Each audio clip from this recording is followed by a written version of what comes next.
अस्सलाम वालेकुम दोस्तों मैं अलादित्ता यूट्यूब चैनल एडी जमाती की जानिब से आपकी खिदमत में हाजिर हूँ जी। आज एक वीडियो का रिव्यू लेकर पेश हुआ हूँ जी कि ये जो लोग कहते हैं कि मज़ारात पर जाना बिदअत है या बनवाना बिदअत है, इस तरह के जो वो सवालात करते हैं, उनके बारे में ये वीडियो पेश कर रहा हूँ जी कि मज़ारात पर जाना या मज़ारात बनवाना ये दुरुस्त हैं या नहीं है। तो वीडियो देखते हैं, उसके बाद कमेंट के ज़रिए आगाह कीजिएगा मुझे कि कैसी लगी वीडियो आपको। तो आइए पहले वीडियो देखते हैं। कब्र के ऊपर कोई मकबरा बनाना या बिल्डिंग बनाना जो है ये ममनू है। तो फिर सबसे पहले तो मस्जिद नबवी जो है उसी को गिरा दो। और मस्जिद नबवी ये तो नहीं है कि हमने पिछले 200 साल पहले बनाई है, ये तो रसूल करीम सल्लल्लाहु अलैहि वसल्लम ने अपने जमाने में तामीर की। आज जो जाते हैं उनको पता है कि हम लोग वही पीछे भी खड़े होकर नमाज पढ़ते हैं, बाएं पर भी खड़े होकर नमाज पढ़ते हैं, दाएं पर भी खड़े होते हैं और आगे भी खड़े होते हैं। जब नबी करीम सल्लल्लाहु अलैहि वसल्लम का विसाल हुआ तो क्या सैयदना अबू बकर सदीक जो खलीफा थे, क्या उन्हें नहीं पता था कि ये शिरक होगा? भी लॉजिक थोड़ी सी सोचे ना। क्या वहां पर उन्होंने नमाजें पढ़ाई? क्या सैयदना अबू बकर सिद्दीक ने वहां पर इमामत कराई कि नहीं? और क्या सहाबा ने वहां नमाज पढ़ी कि नहीं? वो तो फिर अभी उसके एक दलील बन जाती है। वो कहते हैं जी नहीं नहीं देखे वो तो नबी है। उनका जी वो तो नबी है, उनका रुतबा अलहदा है। So there is an exception, इस्तिस्ना है, नबियों को इस्तिस्ना है। जबकि बड़ी मारूफ हदीस आती है, अल्लाह ताला ने लानत भेजी कि यहूदियों पर और नसारा पर जिन्होंने अपने अंबिया की कब्रों को सजदा गाहे बना लिया। ऐसा है ना, और ये सही है, ये हदीस सही है। भाई क्या सहाबा को नहीं पता था या सैयदना अबू बकर सिद्दीक ने ये हदीस नहीं सुनी हुई थी? भाई वो सहाबा कराम खुद रावी हैं, वही बयान कर रहे हैं हदीस को और वही नमाजें पढ़ रहे हैं। तो भाई ये मैनिपुलेशन है और ये दानिस्ता है, क्योंकि जो लोग इस हदीस को लाते हैं ना, ये नहीं है कि उनको इल्म नहीं है, वो जानते हैं, लेकिन आम अवाम क्योंकि नहीं जानती तो उन्हें गुमराह करने के लिए ये चीज इस्तेमाल की जाती है। कैसे? अब यहूदी और नसारा के वक्त में क्या चीज स्पेशल थी जो मुसलमानों के वक्त में नहीं थी? इबादत के हवाले से। इबादत के हवाले से यह था कि यहूद और नसारा के लिए उनकी इबादत गाहें मखसूस की गई थी। वो हर जगह पर इबादत नहीं कर सकते। उनके लिए, जिसको वो कहते हैं ना इंग्लिश में सेक्रेड लैंड, मुकद्दस जमीन, सो उनके लिए जो जगह मुकद्दस की जाती थी वो वहीं पर इबादत कर सकते थे, उसके अलावा किसी भी जगह पर इबादत नहीं कर सकते थे। और जब रसूल करीम सल्लल्लाहु अलैहि वसल्लम आए तो ये बड़ी मारूफ हदीस है कि आप सल्लल्लाहु अलैहि वसल्लम ने फरमाया कि अल्लाह ने मुझे जो खास चीजें अता की हैं, मसलन कि आपका रोब है जो कितने महीने आगे जा, उसमें एक जो चीज थी आप सल्लल्लाहु अलैहि वसल्लम ने फरमाई कि अल्लाह ने मेरे लिए जमीन को पाक कर दिया। यानी कि हम वो पहली उम्मत है जहां दिल किया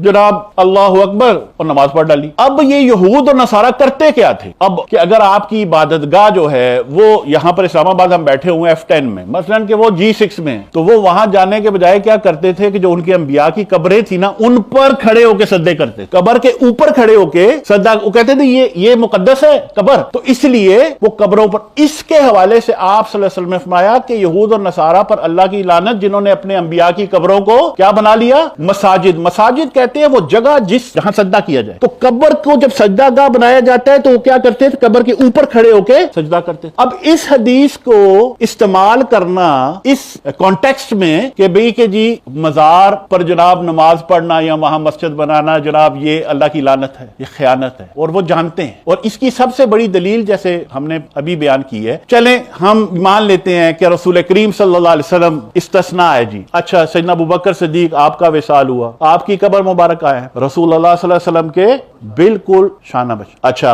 क्या सैयदना उमर फारूक जब आए, क्या सैयदना उमर फारूक ने शिरक करवाया सहाबा से? भाई क्या सैयदना उमर फारूक ने वहां पर इमामत करवाई कि नहीं करवाई? दो कब्रें मौजूद हैं, रसूल करीम सल्लल्लाहु अलैहि वसल्लम की कब्र मुबारक भी वहां पर मौजूद है और सैयदना अबू बकर सिद्दीक आपकी कब्र मुबारक भी वहां पर मौजूद है, और उन कब्रों के गिर्द सजदे हो रहे हैं। अब बताएं। सो इट्स ए टोटली, कहते हैं ना कि आप हदीस को लेते हैं और फिर उसको आउट ऑफ कॉन्टेक्स्ट, ना तारीख आपने पढ़ी है ना कुरान आपने पढ़ा हुआ है, बस उसको इस्तेमाल करके लोगों को डराना है। मुझे ये बता दें, आज हम मदीना शरीफ जाते हैं, हर मुसलमान की एक ख्वाहिश है, एक तमन्ना है, आरजू है कि हमें भी बुलावा आए और हम भी मदीने जाएं, है ना? तो भाई आपने तो, अगर आपकी मंतक देखी जाए तो आपने तो जनाब वहां पर उसको शिरक करार दे दी है। इसका तो मतलब है कि जो भी मुसलमान वहां पर जाता है वो तो मुशरिक हो गया, माज़ अल्लाह। कैसा हो सकता है? जबकि हदीस मौजूद है कि आप सल्लल्लाहु अलैहि वसल्लम ने 3 जगह ऐसी बताई हैं जहां पर हर मुसलमान के लिए सआदत है, मक्का मुकरमा, मदीना मुनव्वरा और बैतुल मक़दस। और यहाँ की इबादत का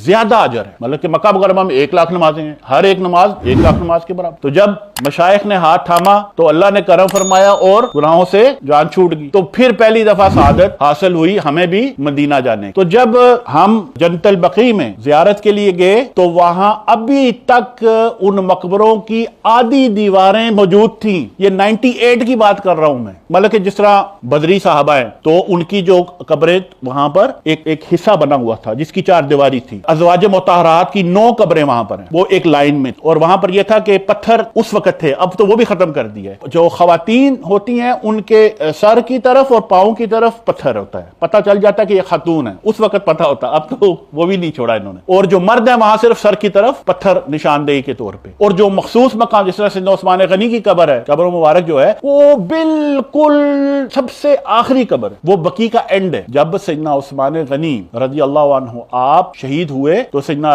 अली करम अल्लाह वजहू से जब पूछा गया कि आपकी कब्र मुबारक कहां बनाई जाए तो आपने फरमाया कि उस्मान की कब्र जितनी दूर हो सकता है रोजे से वो बनाओ। साहबा ने पूछा कि ये ताज्जुब तो हुआ ना कि भाई क्यों इतनी दूर? तो अब सैयदना अली करम अल्लाह वजहू सुभान अल्लाह आप फरमाते हैं कि रसूल करीम सल्लल्लाहु अलैहि वसल्लम ने फरमाया कि मेरे रोजे और उस्मान की कब्र के दरमियान का हिस्सा ये जन्नतुल बकी है। तो सैयदना अली ने फरमाया मैं चाहता हूं कि ये वसी तर हो, इसलिए जितना इसको दूर करके हम कब्र को बनाएंगे उतना ही वो बकी का जो एरिया वो बड़ा हो जाएगा। उस वक्त निशानदेही थी, आज चले जाओ, आज ना पत्थर मिलेंगे ना मकबरे मिलेंगे ना, हर चीज मिटा डाली है तुम लोगों ने, जुल्म किया है, ये जुल्म है। मुझे ये बता दे कि सैयदना उमर फारूक क्या वो मिस्र गए थे कि नहीं? तारीख जो जानते हैं, क्या सैयदना उमर फारूक मिस्र गए थे कि नहीं? गए थे ना, खलीफा थे अपने दौर के उस वक्त, और आप मिस्र गए। तो जो मिस्र में आज शायद कोई गया या नहीं गया, मैं तो गया हूं, तो बता देता हूं, एहराम मिस्र अभी भी वही खड़ा है। एहराम मिस्र समझते हैं ना, पिरामिड्स। अच्छा, पिरामिड्स के सामने क्या बैठा हुआ है? स्फिंक्स।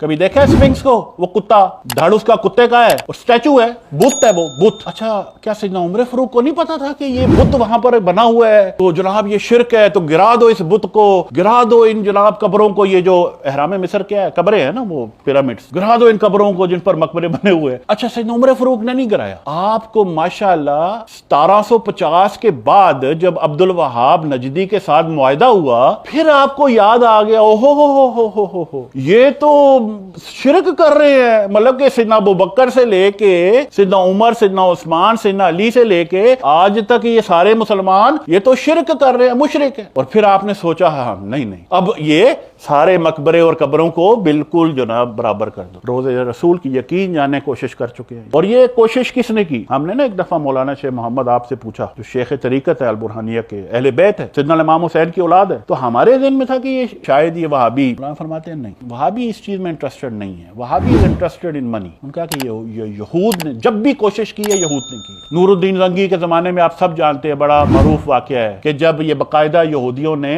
उलमा बन के, ये सूफी बन के वहां पर एक तंबू लगाया हुआ था। नूरुद्दीन रंगी को रसूल करीम सल्लल्लाहु अलैहि वसल्लम की ज़ियारत हुई ख्वाब में 3 दफा, और तीनों दफा आप सल्लल्लाहु अलैहि वसल्लम ने, और वो बादशाह था, आप सल्लल्लाहु अलैहि वसल्लम ने फरमाया कि जाओ वहां पर मेरी कब्र को खतरा है, सुरंग निकाल रहे हो, और दिखाए गए। वो चला गया वहां पर, बुला लिया। उसने कहा जी गवर्नर को मदीने के, उसने कहा सबको बुलाओ जितने भी शहरी हैं मदीने के, क्योंकि वो पहचानता कब्र, उसने जियारत में तो देख लिए थे। अब पूरा मदीने के जनाब लोगों को बुलाया गया, तो वो देखता रहा, नहीं नजर आया। तो उसने पूछा गवर्नर को, उसने कहा कि और कोई रह तो नहीं गया? उसने कहा नहीं, मदीने के तो जितने रहने वाले हैं सारे आपने देख लिए हैं। उसने कहा नहीं, कोई है? उसने कहा हाँ, वो सूफिया हैं कुछ, मेरा मतलब अल्लाह वाले हैं, उन्होंने अपना तंबू, वो तो बस बातें करते हैं। उन्होंने कहा बुलाओ उन्हें भी, इन सूफियों को भी। जनाब बुलाया गया, जनाब देखा तो वही। अब दाढ़ी रख लेने से, इमामा बांध लेने से, जुब्बा पहन लेने से अगर आप सूफी मुत्तकी और मोमिन बन जाओ, तो माशाल्लाह पाकिस्तान में भी कमी कोई नहीं है वलियों की। ले आए जनाब, पकड़ लिया। जब जाके देखा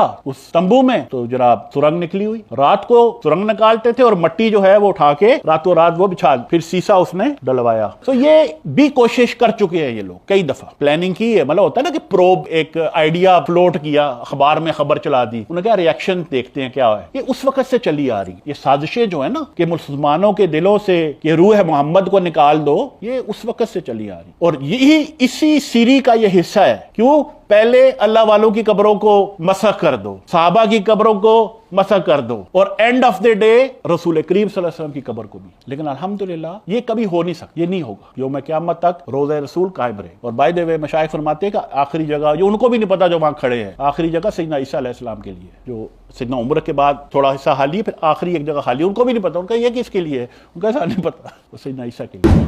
दोस्तों, अगर वीडियो अच्छी लगी है तो इसे लाइक और चैनल को सब्सक्राइब कर दीजिए। थैंक्स।